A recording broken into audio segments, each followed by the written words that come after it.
Un día a la vez es un espacio para conectar con Dios a través de su palabra. Suscríbete y acompáñame en este maravilloso viaje y permite que la palabra nos transforme de dentro hacia afuera. Bendecido día para todos. Hoy vamos en la reflexión número 100 y este es el intento N de este día. Ya me duele la garganta de repetir la grabación porque no sé, se me está enredando la lengua, tengo molestia en la garganta, pero bueno, y vamos haciendo esta reflexión. Y la reflexión titula ¿Qué vino a hacer Jesús? Las lecturas las encontramos en el libro del Deuteronomio, capítulo 24 al 26, el Salmo 100, el Evangelio de Lucas, capítulo 4, versos del 14 al 44. Vamos a ver cómo Lucas nos cuenta qué es lo que vino a hacer Jesús aquí en la tierra y esa obra que hoy la continúa el Espíritu Santo después de su muerte y resurrección. Vemos el Salmo 100, una invitación a adorar a Dios y a ir siempre con acción de gracias. Y en Deuteronomio vamos a ver cómo el criminal debía pagar con azotes y eso fue lo que Cristo hizo. Él pagó lo que nosotros merecíamos al ser azotado. Y vamos a ver en el capítulo 26 lo importante que es dar las primicias y el diezmo a Dios para el sostenimiento de su obra y como muestra de gratitud en cómo es importante recordar de dónde nos ha sacado el Señor para que no olvidemos y nuestro corazón no se envilezca, se llene de orgullo y de soberbia. Bueno, veamos. El capítulo 25 del Deuteronomio en el verso 3 nos dice: si el culpable merece recibir un castigo, el juez lo hará tenderse en el suelo delante de él y recibir tantos azotes como merezca por su crimen. Sin embargo, nunca recibirá más de 40 azotes. Si lo azotas más de 40 veces, lo habrás degradado al punto de que no lo considerarás ni siquiera como un ser humano. Vemos que en Cristo los azotes era por el castigo que nosotros merecíamos. Él no tenía pecado, Él no hizo nada de lo cual lo pudieran acusar.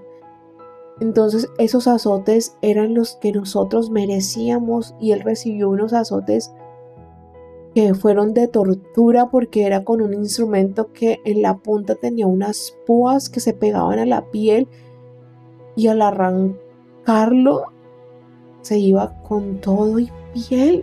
Por eso Él quedó en una sola llaga y por eso es que su palabra dice que por su llaga hemos sido curados. Imagínate ese dolor tan grande que Jesús recibió en su cuerpo para darnos a nosotros la libertad, para que Dios nos pudiera perdonar de manera justa al Él pagar por todos nuestros delitos.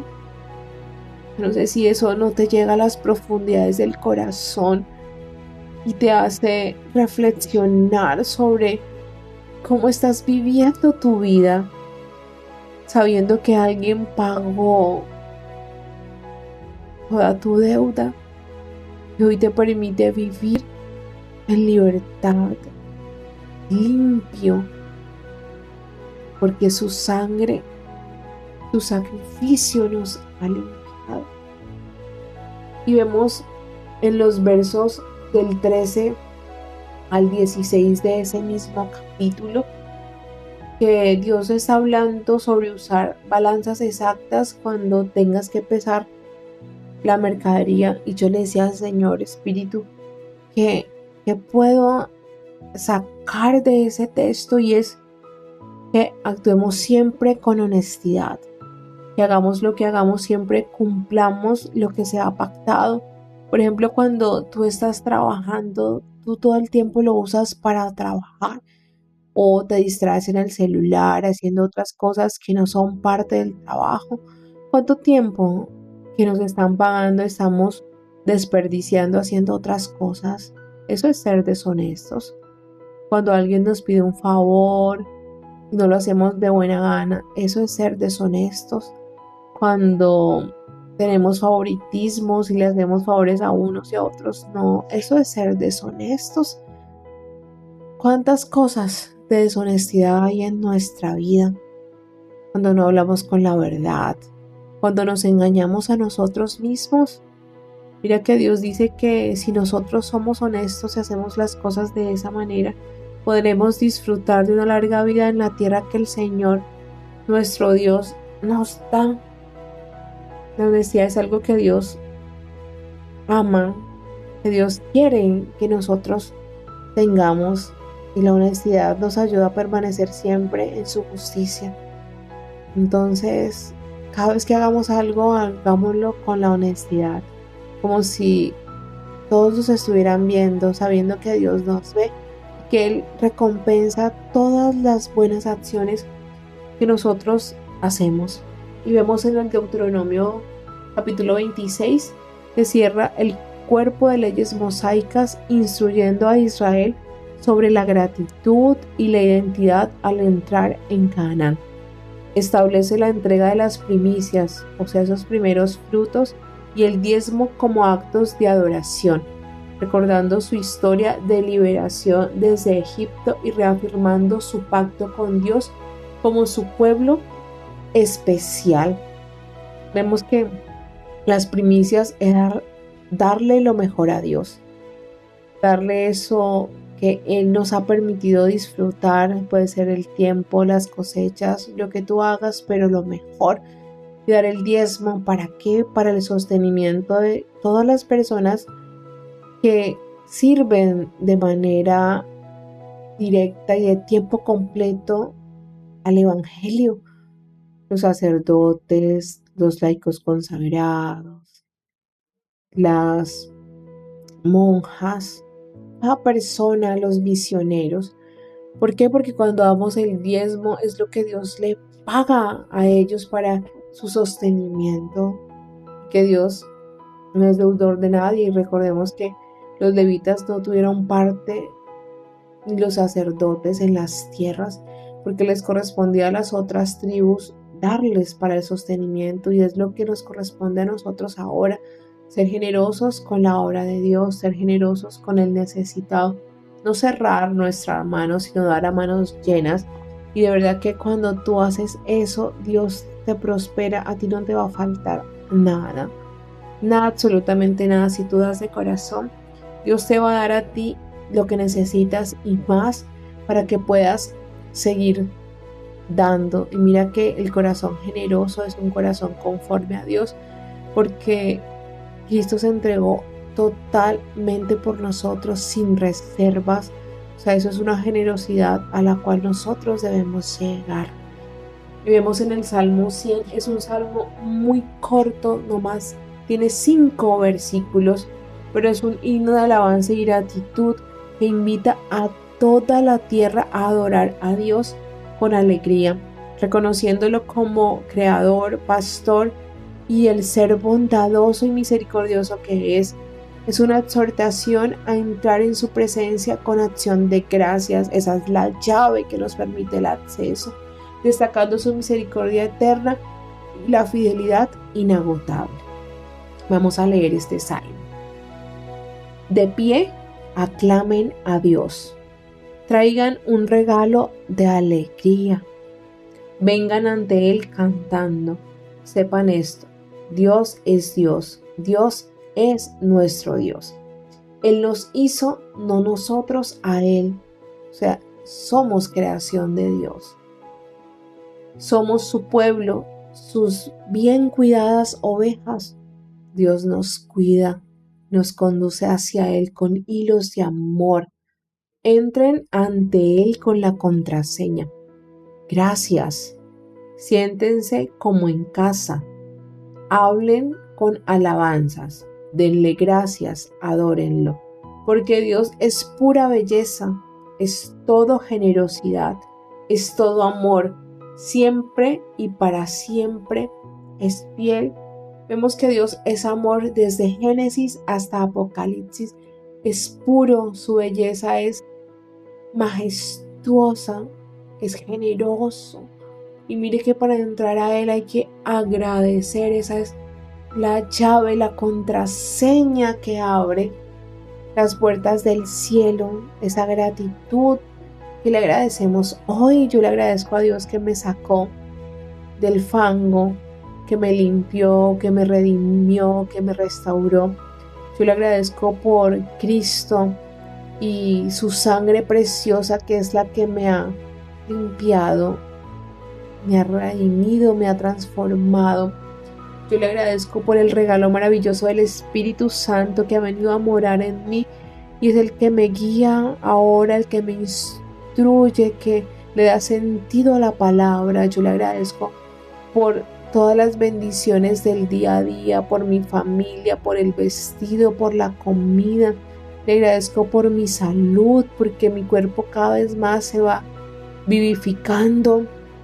Le agradezco porque me permite respirar, me permite ver sus maravillas y sus grandezas. Le agradezco por todos los bienes materiales y espirituales que Él me da. Le agradezco por permitirme mostrar su amor y su rostro, por darme un corazón generoso que me lleva a dar a manos llenas. ¿Ves? Todos los días podemos agradecerle muchas cosas a nuestro Hacedor, a nuestro Dios de amor, e ir a su presencia. Y ahora en Lucas vamos a ver qué es lo que hizo Jesús aquí en la tierra y cómo esa obra ha seguido continua por el Espíritu Santo que mora en nosotros. ¿Qué hizo? Proclamar las buenas nuevas. Dice en los versos 18 al 19. El Espíritu del Señor está sobre mí. Me ha ungido a proclamar las buenas noticias a los pobres. Me ha enviado a proclamar libertad a los cautivos, a dar vista a los ciegos, a poner en libertad a los oprimidos y a proclamar el año de la buena voluntad del Señor, o el año de la gracia que se ha extendido desde siempre, pero es para todos nosotros, para toda la creación, desde la obra consumada de Cristo en la cruz. Entonces, Cristo ungido nos liberó, nos dio esa buena nueva de salvación, nos libertó. Y esa obra la continúa haciendo el Espíritu Santo en nuestras vidas. Y continuamos. ¿Qué más hizo Jesús? Traer sanidad y liberación. Vamos a leer en el verso 31 al verso 37 y el verso 40 al 41. Y dice: Jesús fue a Cafarnaún, ciudad de Galilea, y allí enseñaba a la gente en los días de reposo, porque Él era el Señor del sábado. Enseñar, hablar de Dios cualquier día está permitido. Y la gente se admiraba de sus enseñanzas porque les hablaba con autoridad. Había en la sinagoga un hombre que tenía el espíritu de un demonio impuro, el cual gritó con gran fuerza: ¿Qué tienes contra nosotros, Jesús de Nazaret? ¿Has venido a destruirnos? Yo te conozco, sé que eres el Santo de Dios. Pero Jesús lo reprendió y le dijo: Cállate y sal de este hombre.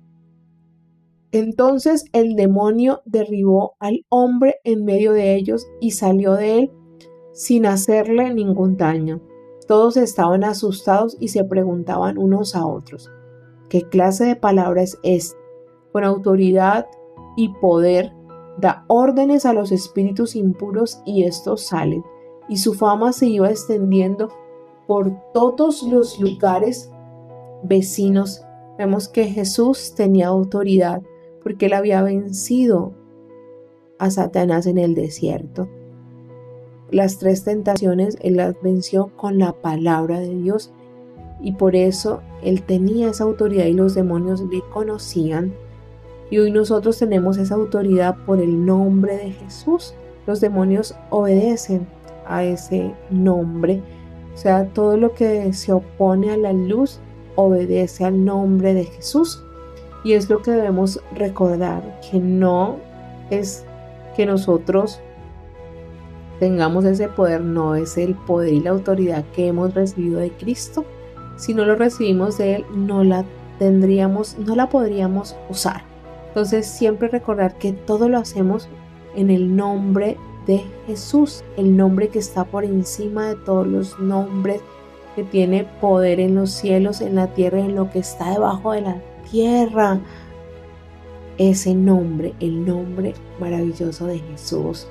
Y vemos en los versos del 40 al 41 que dice: al ponerse el sol, todos los que tenían enfermos de diversas enfermedades se los llevaban, y él ponía sus manos sobre cada uno de ellos y los sanaba. También de muchos salían demonios, los cuales gritaban: tú eres el Hijo de Dios. Pero Jesús los reprendía y no los dejaba hablar, porque sabían que él era el Cristo. Bueno, entonces seguimos. Ya la oscuridad sabía quién era él, por lo que había hecho, y la oscuridad los sigue conociendo, y la oscuridad ya no tiene poder. Solamente si abrimos puertas que no debemos abrir, pues quieren volver a tomar gobierno, pero Cristo los venció y ellos están en el estrado de sus pies. Pero recordemos que la enfermedad es algo que Él vino a redimir. Él vino a sanarnos. Si nosotros creemos, podemos sanar. Si es su voluntad, si está en su plan. Y podemos orar por otros para que sanen. Recordemos que Abraham oró por el rey Abimelech para que su esposa tuviera hijos antes de que él tan solo pudiera tener al hijo de la promesa, Isaac. Entonces él en humildad oraba viendo su milagro hecho. Entonces también nosotros podemos orar en fe en el nombre de Jesús para que las personas puedan sanar. No solamente una sanación física, sino también sanación espiritual. Dice su palabra: si tuvieran fe como un granito de mostaza, podían decirle a esta montaña: muévete, y ella se movería. Entonces nos falta es fe y palabra. Bueno, ¿qué más hizo Jesús? Enseñar con autoridad. Jesús fue a Cafarnaún, ciudad de Galilea, y allí enseñaba a la gente en los días de reposo. Y la gente se admiraba de sus enseñanzas porque les hablaba con autoridad. Ya hablamos que la autoridad de él provenía de Dios, provenía del cielo, provenía de haber vencido en el desierto. Y él también no se dejaba desviar, porque el Padre le había encomendado que debía anunciar todas esas buenas nuevas del reino en todas las aldeas. Por eso seguía predicando en las sinagogas de toda la región, que la gente de Cafarnaún le decía que se quedara, pero no, él tenía claro que él había venido a extender el reino de Dios a todos los rincones. Entonces vemos cómo Cristo nos mostró qué hacer, cómo transitar en esta tierra y cómo extender ese reino hablando con esa autoridad, contando el testimonio, contando lo que Dios ha hecho. Hay que hablar, no quedarnos callados, ir a todos los rincones para hablar de esta buena nueva con las personas que tú ves en el día a día. Y vemos que la obra de Jesús la continúa el Espíritu Santo, porque Él es el que nos sigue liberando, nos sigue transformando, el que nos examina y nos libera todos los días de todas nuestras oscuridades. La muerte no pudo vencer a Jesús. Él venció la muerte y por su muerte nosotros morimos a todos nuestros pecados y transgresiones y nos limpia de todo y podemos vivir en esa autoridad que Él ganó para nosotros, en esa libertad. Recordemos que la reflexión extra que hice hoy nos hablaba de eso, de que la cruz era ese taller, ese lavadero.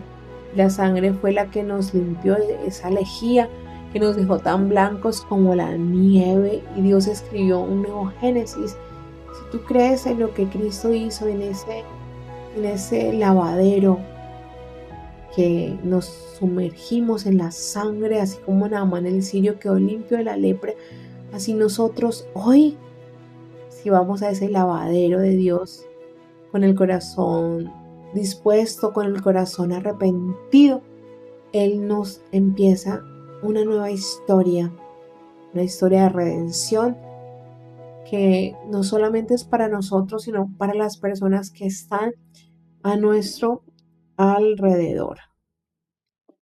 Entonces, hoy recordamos la autoridad de Jesús. Recordamos la importancia de la gratitud y de dar las primicias y los diezmos a Dios. Recordemos, es a Dios a quien le estamos dando. No es a nadie humano. No es así, es por la gratitud a Dios. Y Él no es deudor de nadie y nos va a recompensar. No nos va a faltar nunca absolutamente nada.